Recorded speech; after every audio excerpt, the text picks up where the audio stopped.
So, in the 10 plus years that I have of doing full time ministry, one of the questions that I always would periodically get is, hey, Pastor Josh, if I did this, am I still a Christian? If I watched this, am I still a Christian?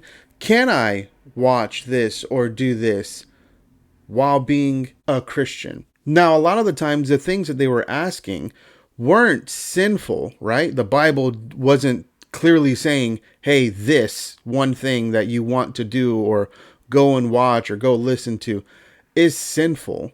Bible wasn't saying that. But they had questions because they had either heard, either through other people, through their friends, through their parents, of, hey, I was told that if I go and watch this, I'm in sin. Or if I go listen to this, I'm in sin. And so I want to tackle this question. How can we as Christians engage in entertainment while not compromising our faith? And basically, I think this comes down to three areas. The first area is that we need to have hard boundaries. As Christians, we need to have these boundaries that are non-negotiables, right? No matter what they are, no matter what it is, I am not going to cross this line. An example of this that I gave in one of my previous videos is horror. Anything that has to do with demons, demonic activity, that is a hard boundary for me that I am just not going to cross. Not going to cross. Another boundary for me is if I know that I'm going to engage in something that has a lot of sex in it, right? Nudity, or the story centers around sex, I'm not going to watch it. I gave this example of a Mark Wahlberg movie that came out years ago, but it's centered around the adult entertainment industry. I'm not going to watch that movie. I've never watched that movie, right? Because I understand the premise centers around this idea, right? The adult entertainment industry. So what do I think is going to be in that movie? This is a boundary that I'm not going to cross. So you need to have these hard boundaries. But how do we have these boundaries? How do we get right to these lines? We need to use, and this is point number 2, discernment. You need to have discernment.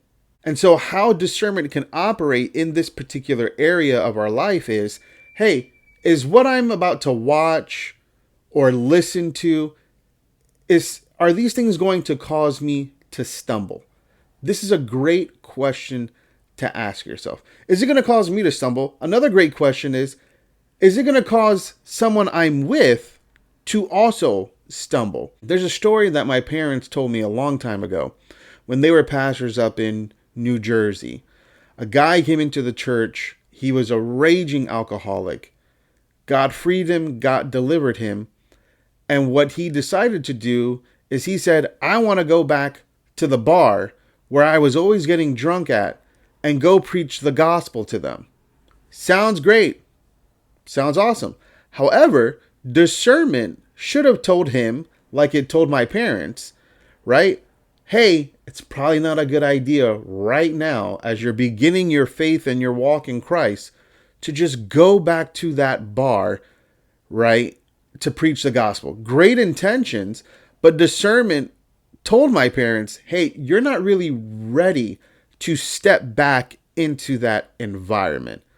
Unfortunately, the man didn't listen, and he didn't listen to this discernment that God was giving to my parents, and he ended up going back to the bar. And what do you think happened? Within a week, he fell, he relapsed, he was back there getting drunk, and ultimately led him to being in prison. Another way to use discernment is to also ask those who you trust, either elders in your church, your leaders, your pastors. Ask them, hey, what do you think? I'm looking for guidance in this. Should I continue to watch this show? Should I go watch this movie? Should I continue listening to the music that I'm listening to? This is a great way to also hear from the Lord what he would want for your life and what would be the best course of action for you. The last point here, which is I think the one thing that most people struggle with, is resisting temptation. You have to resist the temptation. In a world where so many things go viral, so many people are watching things, are listening to things, there's the temptation to, well, I want to fit in. There's the temptation to, well, everybody's watching this show. I need to watch the show. But you within yourself know, I probably shouldn't be engaging in this content. I probably shouldn't be listening to this. The hardest thing to do is to listen to that voice, to hear that conviction from the Lord, and stay clear of what others are participating in. I'll be honest, for me, horror movies is something that is really hard for me to resist. Because at one point in my life, I really enjoyed just going to go watch like any type of horror movie. I really enjoyed it. Being scared, like feeling that, that anxiousness, that nervousness, right? Throughout the movie of you have no idea what's about to happen. You don't know where the next jump scare is going to be. Those are things that, in my late teens, early 20s, I really enjoyed. But, right, through my discernment, through seeking out guidance of other people, I learned that, I can't just have this in my mind.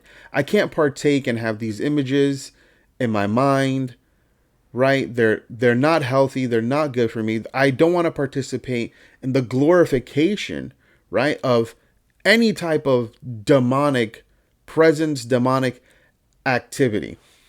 But I still struggle with that even today when I see like certain movies come out and man, they like the intrigue is there, like the mystery is there, and I see that other people have gone and watched it and are, they're just going about like how crazy and amazing it is.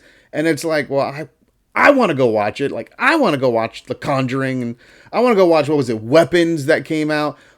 But again, this goes back to the list that I gave. Horror movies have become a hard boundary for me.